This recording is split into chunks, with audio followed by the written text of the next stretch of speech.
Bueno, ya está con nosotros Dulce María Sauri, usted la conoce muy bien, siempre hay que seguirla, le pone en cualquier red social @dulcesauri y así es como la ha de encontrar. Dulce María, qué gusto tenerte por aquí como siempre. Muy buenos días Muy buenos a los días. tres. Muchísimas gracias. Federico Berrueto también con nosotros y ya lo sabe, le pone, a él lo puede seguir poniéndole @Berrueto. Federico, bienvenido. Muchísimas gracias, muy buenos días. Qué gusto verlos a ambos. Me gustaría empezar por...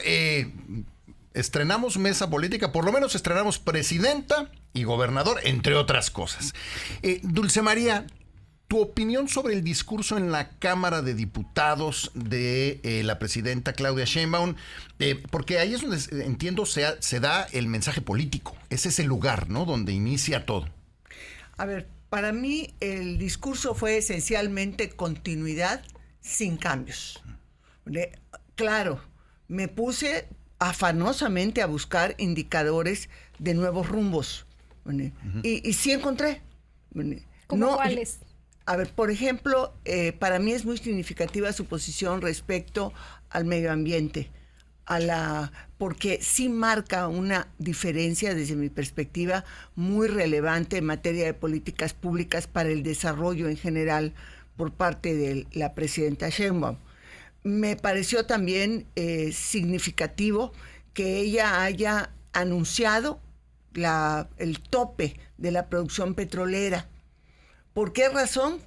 Porque finalmente es congruente con su señalamiento respecto a la transición energética del país. Podemos hablar después qué significa topar la producción y sobre todo qué significa dedicarla principalmente a refinar en México. El fisco va a dejar de recibir un montón de dinero. Pero bueno, ese es otro tema. Importante, por cierto. Y me parece también muy relevante, como se ha señalado, la parte final de la intervención. Yo lo hubiera girado, hubiera empezado con esa, caray. Y al final echarle toda la miel que quisiera al presidente López Obrador. Que ahí, rascándole también, o sea, no sale naturalito, rascándole también, pues sí se despidió de él. Sí. Bueno, dijo, ya no se va a dedicar a la política, ¿no? Si no me equivoco. Y dijo, fue el tiempo pasado. A mí no me incomoda que lo trate de presidente. Como yo trato de presidente a Ernesto Zedillo, a presidente Vicente Fox. O le decimos a usted gobernadora. O me dicen gobernadora y no están violando ni violentando nada de Guacho Díaz Mera. Sí, desde luego. Entonces creo que hubo esos signos, digamos. Y otro, que bueno, cuando menos muestra que es una mujer bien educada, Claudia Sheinbaum. Saludar a la ministra presidenta de la Suprema Corte de Justicia. Hasta le perdono el besito en la mano que ya lo justificó. Al Güero Velasco, que ya dio una explicación extraña. Pero bueno, es una explicación, no lo evadió. El Güero Velasco no debe tener la mano así en el congelador para que no, ¿verdad? O dándole cachetadas a alguien más, porque acuérdense que a él le gustaba eso de darle cachetadas a sus trabajadores, ¿no? Ave María Purísima. Sí. Bueno, pero ahí está. Federico, no hubo una sola mención a la oposición. Bueno, estamos, como bien dijo Dulce, en una postura de continuidad. Y esto tiene muchas formas o muchos planos. Y una de ellas es la actitud a la oposición. Pero, bueno, más allá de la oposición, yo diría que hay una serie de temas que es preciso encarar con mayor claridad. Y la continuidad inhibe o impide plantearlos al menos como tal. Lo que quiero decir es lo siguiente, que más allá de las filias, de las estrategias o de las acciones políticas, está la realidad, y la realidad de gobernar es muy ingrata, y la realidad que ahora presenta este gobierno es sumamente complicada. Por ejemplo, pronto vamos a saber qué va a suceder con el déficit. El objetivo inicial era reducirlo a 3 puntos del Producto Interno Bruto. Los especialistas dicen que si bien va, quedará en 5%. Y esto tiene una serie de consecuencias. Ya también se está anticipando un recorte del gobierno. Y un recorte del gobierno cuando hay un rezago en muchas de las áreas cruciales, críticas. Muchos de los accidentes que están ocurriendo en empresas del Estado, Comisión, Pemex, tienen que ver con la falta de mantenimiento, o incluso pudiéramos remitirnos a la infraestructura carretera, que está verdaderamente hecho un desastre. Y con la realidad de que va a reducirse el gasto, bueno, ¿cómo va a hacer eso? Y sobre todo los planteamientos que hizo la presidenta, que necesariamente implican dinero. Y esto yo lo quiero subrayar porque creo que una cosa son las palabras y otra cosa son los resultados. Y me temo que en este gobierno lo que estamos viendo es la continuidad de ejercer el poder, de generar consenso, de construir esperanza, sin tener un apego estricto a la realidad y a los resultados. Esto lo vamos a ir viendo más adelante, pero lo que sí debo subrayar es que este gobierno inicia en condiciones sumamente complicadas, y ya no digamos el tema de la inseguridad. En el caso de, ayer platicábamos Gastón y yo, y él me decía, a mí me da esperanza un nuevo inicio, el que las cosas mejoren, y no es que yo me haya querido poner pesimista, pero yo siento que no se nos ha prometido nada diferente, en el sentido de el segundo piso de la transformación y la continuidad. Entonces, durante este tiempo, ¿consideran que vaya a haber algo diferente? Yo lo espero. Estaba viendo en el monitor que tenemos enfrente que acaba de presentar la presidenta Sheinbaum una propuesta integral de reforma constitucional y legales en relación a los derechos de las mujeres. Yo insistiría en lo que comenté con ustedes la semana pasada. Yo esperaba oír en su discurso inaugural un compromiso pleno con la construcción del sistema nacional de cuidados. Espero que esta reforma constitucional vaya en ese sentido, porque no solamente es un tema especialmente sensible para todas y todos los mexicanos, sino muy particularmente para las mujeres, que son las que ejercen principalmente las funciones de cuidadoras, y hacerlo representa para ella una limitación en el ejercicio pleno de sus derechos. Entonces, si la apuesta de su primer bloque de iniciativas de reformas constitucionales va en relación al cumplimiento de este compromiso con el Sistema Nacional de Cuidados, abro mi paraguas para resistir el proyecto de presupuesto 2025 y el tratamiento del déficit presupuestal, en que comparto plenamente las preocupaciones de Federico.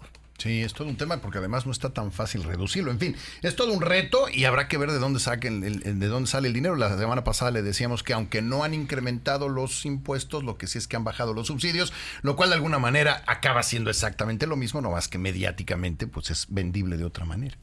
Y bueno, y ahora pasando a lo que no habíamos hablado, que es el cambio de gobierno en Yucatán, la tercera ideología que tenemos en los últimos años. Tu opinión general para empezar a desgranar poco a poco lo que viene para Yucatán, Dulce María. Pues más bien es las terceras siglas partidistas que gobiernan, ¿no? Bueno, a eso iba. Está personificado en el presidente Joaquín Díaz Mena los cambios, vamos a decir, políticos de Yucatán. Él inició muy joven siendo priista, sí. Después tuvo una larga trayectoria en Acción Nacional, y desde 2018 pertenece a Morena. Entonces me parece que también desde esa perspectiva es simbólico. Yo estuve en el evento. Sí, la vimos, te vimos en televisión.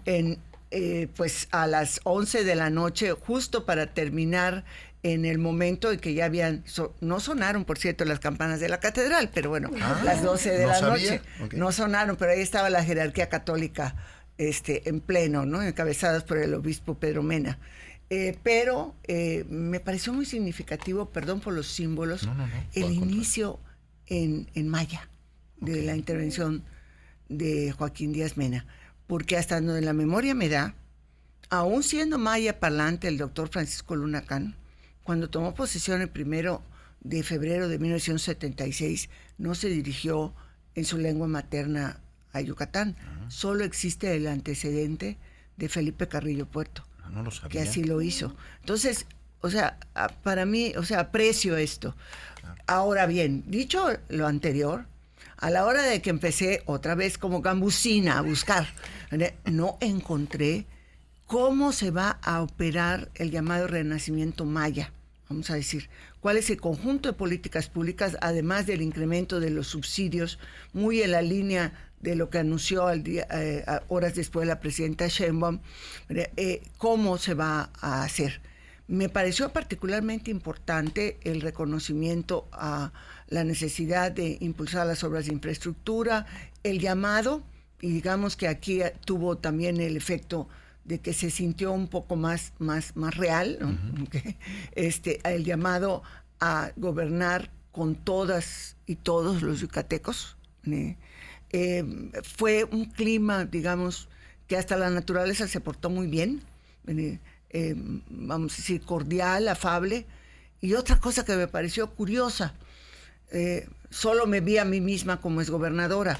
Entiendo que los exgobernadores actuales son Ivonne Ortega, diputada, y los senadores Mauricio Vila y Rolando Zapata, que tenían que estar a las 6 de la mañana del día siguiente, ¿no? Sí. Pero, pues la verdad, se me hizo muy extraño no ver a Patricio Patrón. No fue. Yo pensé que se había ido. No lo vi. Ahora averiguamos. Y no creo que nos hayan sentado en lugares diferentes, ¿no? No habría por qué. Son cosas anecdóticas. Lo importante es que desde la tribuna de la habilitada sala de sesiones del Poder Legislativo yucateco, se comprometió el gobernador en reducir la desigualdad. Me pareció muy adecuado el verbo reducir. No dijo acabar. Exacto. O sea, como que sí tiene idea de las dimensiones. Y buscar un gobierno popular, de contacto directo con la gente, y él permanentemente estar al pendiente y recorriendo los municipios. O sea, gobierno, usó la frase muy sabida, de tierra, no de escritorio, y creo que en su caso lo va a cumplir, lo siento así. Sí, esa para mí es su principal fortaleza, el contacto directo. Y de una vez anticipo la debilidad. Un gabinete, a mí no me interesa el origen partidista. Me interesa destacar que nombró secretarias y secretarios y nombró casi hasta el último jefe de departamento. Esos equipos que se integran de esa manera, en que el jefe más modesto siente que él, solo el gobernador, le puede dar órdenes, son anticipo a problemas muy serios en temas muy concretos de administración. Y a esto, aunado a todas las dificultades nacionales que Mauricio Vila, de una u otra manera, ha ido sorteando, recortes a los estados, se iban con un poco más de cuidado cuando era de la oposición partidista, pero ahora que son del mismo gobierno, a ver cómo nos va. Y a ver cómo nos va también con una Guardia Nacional empoderada doblemente, empoderada por la reforma constitucional, pero empoderada porque el estado de Yucatán ya es, vamos a decir, de la Guardia Nacional. Así que mis bendiciones y mis mejores deseos para la repetición de nuestro secretario de Seguridad Pública, del comandante Saidén. Espero que esté tomando una buena cantidad de minerales para fortalecer su hígado. No, tila no, porque no lo quiero tranquilo, lo quiero alerta. Que precisamente le saludó en el evento, que fue lo que vimos todos en televisión. Sí, así es. Federico, tengo la impresión, y el otro día lo platicábamos aquí, era que uno tiene este gabinete, pero ese gabinete está conformado por diferentes grupos, no necesariamente es el gabinete del gobernador, su trabajo va a ser hacerlo de él, ¿no? Bueno, mira, todos los gobiernos empiezan por un momento, digamos, de composición un tanto compleja. Es decir, que tienes que conciliar distintos intereses en la integración de tu equipo de gobierno. Y conforme va pasando el tiempo, pues nos se van imponiendo las necesidades de gobernar bien.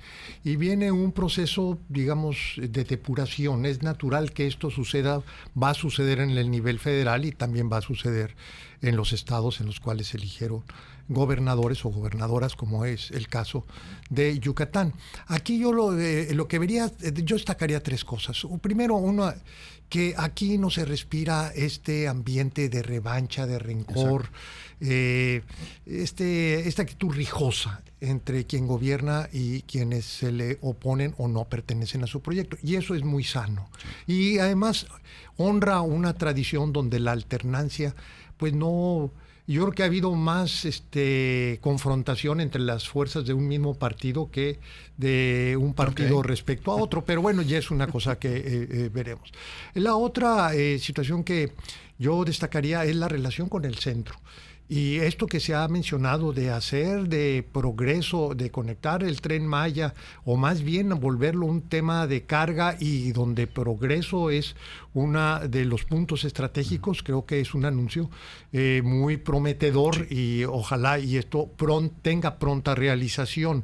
Y el otro tema es lo que hizo ayer el gobernador. Supongo que las primeras horas tuvo que estar en la Ciudad de México y aquí ajustar su agenda a lo que ocurría en la toma de posesión de Claudia Sheinbaum, de la presidenta Sheinbaum. Pero el que haya visitado al C5, creo que es una señal que apunta a lo que decía precisamente Dulce María. Cómo mantener la moral en alto y cómo convalidar lo que se ha hecho muy bien y que hace de Yucatán una situación de excepción en materia de seguridad pública. Y aquí el gobernador, junto con todos los yucatecos, debe tener plantear un frente común para que esta inercia nacional de militarización o de tener una visión despectiva respecto a los estados y municipios, pues no ocurra en un estado donde ha tenido un desempeño ejemplar. Y totalmente. Y bueno, en este último par de minutos, pues el desearnos como Estado, el mantener los canales abiertos, el poder platicar, el poder señalar lo que está bien, el poder señalar lo que está mal, que es importantísimo para poder tener una buena relación entre todos, ¿no? Pues yo esperaría que Yucatán se conserve como una isla, pero una isla con capacidad de lograr que vamos a decir, este ambiente benéfico también se extienda a otras partes del país, ¿no? Sí. Yo sé que la presidenta Sheinbaum tiene ojos para Yucatán y está viendo en este clima de seguridad y de no polarización una oportunidad para acelerar el desarrollo que trae el Estado.